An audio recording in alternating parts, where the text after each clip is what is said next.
A theropod lifts its foot with deliberate slowness from the thick, sticky mud.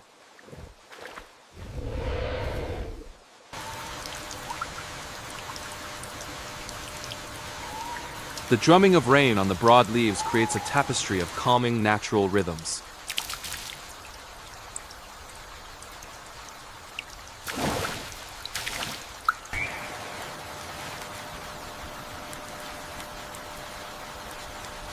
A pool of water around the roots of a giant tree grows ever deeper.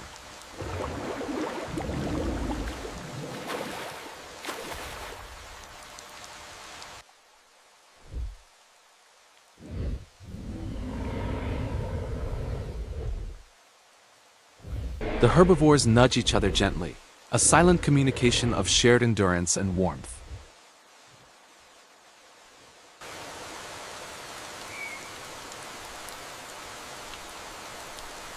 The forest feels suspended in time, caught within the endless moment of the rain.